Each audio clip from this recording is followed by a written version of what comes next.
আপুনি নিজৰ জীৱনটো সলনি কৰিব বিচাৰে, কিন্তু ক'ৰ পৰা ষ্টাৰ্ট কৰিব, কি কৰিব একো বুজি পোৱা নাই, একো ৰাস্তাই পোৱা নাই, মানে একো ডিচিশ্যন ল'বই পৰা নাই। তো ভাবকচোন, মাত্ৰ 7 দিনত যদি আপোনাৰ চিন্তাধাৰা, আপোনাৰ অভ্যাস আৰু জীৱনৰ দিশ সলনি হৈ যায়। আজিৰ এই ভিডিঅ'টোত মই আপোনালোকক দিব গৈ আছোঁ এটা শক্তিশালী 7 দিনৰ চেলেঞ্জ। আৰু যদি আপুনি সঠিকভাৱে এই চেলেঞ্জবোৰ অনুসৰণ কৰে, তেন্তে আপোনাৰ জীৱনৰ গতি সম্পূৰ্ণ সলনি হৈ যাব। কিন্তু এটা কথা মনত ৰাখিব, এইটো অতি সহজ নহয় কিন্তু, আৰু অসম্ভৱো নহয়। নমস্কাৰ প্ৰিয় দৰ্শক, আজিৰ ভিডিঅ'ত আপোনালোকক স্বাগতম জনাইছোঁ। আজিৰ ভিডিঅ'টো কেৱল এটা ভিডিঅ' নহয়, এইটো আপোনাৰ জীৱন সলনি কৰাৰ এটা আৰম্ভণি হয়। গতিকে ভিডিঅ'টো স্কিপ নকৰিব, পূৰা চাব, আৰু যদি ভাল লাগে এটা লাইক কৰি শ্বেয়াৰ কৰি দিব ভিডিঅ'টো। আৰু এনেধৰণৰ ভিডিঅ'বোৰ চাবলৈ চেনেলটো ছাবস্ক্ৰাইব কৰি ল'ব। আৰু এনেধৰণৰ motivational video', relationship video' upload কৰা আছে, ডিছক্ৰিপশ্যনত লিংক আছে, আপোনালোকে ভিডিঅ'বোৰ একবাৰ চাব পাৰে। তো বলক আৰম্ভ কৰোঁ 7 দিনৰ চেলেঞ্জ।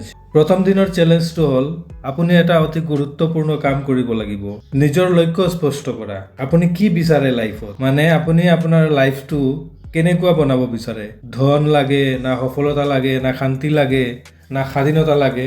যিয়ে বিচাৰে এটা ডায়েৰী লওক আৰু লিখি লওক আপুনি যি হ'ব বিচাৰে, যি লাগে আপোনাক। মনত ৰাখিব, যদি লক্ষ্য স্পষ্ট নহয় তেন্তে জীৱনৰ পথো স্পষ্ট নহ'ব। গতিকে প্ৰথম দিনটোত আপুনি মাত্ৰ চিন্তা কৰিব, কোনো একশ্যন নহয়, কেৱল ক্লিয়াৰিটি। মনত ৰাখিব, আপুনি আপোনাৰ জীৱনৰ সিদ্ধান্ত লৈ আছে, গতিকে যি সিদ্ধান্ত ল'ব ভাবি চিন্তি ল'ব আৰু ক্লিয়াৰিটি থাকিব লাগিব। দ্বিতীয় দিনটোত নিগেটিভ চিন্তাধাৰা বন্ধ কৰক। আপুনি লক্ষ্য কৰিব লাগিব নিজৰ চিন্তাধাৰা, যে মই নোৱাৰো, মোৰ ভাগ্য বেয়া, মই ব্যৰ্থ।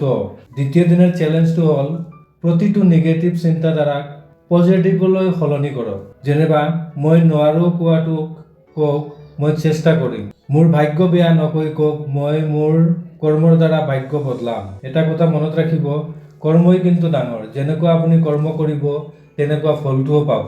তো আপুনি আপোনাৰ ওপৰত বিশ্বাস ৰাখিব লাগিব। আপুনি যদি ভাল কাম কৰে তো আপোনাৰ ফলটোতো আপুনি ভাল পাব না। এই কথাবোৰ সৰু লাগিব পাৰে, কিন্তু ইয়াৰ প্ৰভাৱ অতি ডাঙৰ হয়। কিন্তু তৃতীয় দিনটোত আপুনি আৰম্ভ কৰিব লাগিব এটা শক্তিশালী অভ্যাস, সকলোতকৈ আগত উঠা। সেইটো আপুনি 5টা বজাত উঠিব পাৰে, 6টা বজাতো হ'ব পাৰে, মানে যেতিয়াই হওক চবৰ পৰা আগতেই উঠা আৰম্ভ কৰক। আৰু এই সময়টো ধ্যান, এক্সাৰচাইজ বা প্লানিঙৰ বাবে ব্যৱহাৰ কৰক। এইটো আপোনাৰ জীৱনৰ টাৰ্ণিং পইণ্ট হ'ব পাৰে। চতুৰ্থ দিনটো হৈছে সেল্ফ ইমপ্ৰুভমেণ্টৰ দিন। 20 মিনিট এক্সাৰচাইজ কৰক, 10 মিনিট মেডিটেশ্যন কৰক, 10 মিনিট ভাল কিবা কিতাপ পঢ়ক। মনত ৰাখিব, হেল্থি বডি ষ্ট্ৰং মাইণ্ড। যদি আপুনি নিজৰ ওপৰত কাম কৰে আপোনাৰ জীৱন সলনি হ'বই। গতিকে আপুনি আপোনাৰ বডিটো হেল্থি ৰাখিব লাগিব। আৰু বডি হেল্থি ৰাখিবলৈ হ'লে সদায় আপুনি 20 মিনিট এক্সাৰচাইজ কৰক, মেডিটেশ্যন কৰক, ভাল কিবা কিতাপ পঢ়ক। এইবোৰে আপোনাৰ বডি আৰু মাইণ্ড দুয়োটাকো হেল্থি বনাব। পঞ্চম দিনটোত আপুনি এটা কঠিন কাম কৰিব লাগিব, ডিষ্ট্ৰাকশ্যন দূৰ কৰা। মানে মোবাইল কম ব্যৱহাৰ কৰক, ছ'চিয়েল মিডিয়া কণ্ট্ৰল কৰক, টাইম ৱেষ্ট কৰা বন্ধ কৰক। আপুনি যিমান টাইম বচাব সিমানেই আগবাঢ়িব। নিজক প্ৰশ্ন কৰিব, মই মোৰ সময়বোৰ কেনেকৈ ব্যৱহাৰ কৰিছোঁ। আৰু ষষ্ঠ দিনটো হৈছে একশ্যনৰ দিন। এতিয়া চিন্তা নহয়, কাম কৰক। নিজৰ লক্ষ্যৰ বাবে এটা সৰু ষ্টেপ লওক। বিজনেছ কৰিব বিচাৰে, আৰম্ভ কৰক। স্কিল শিকিব বিচাৰে, আৰম্ভ কৰক।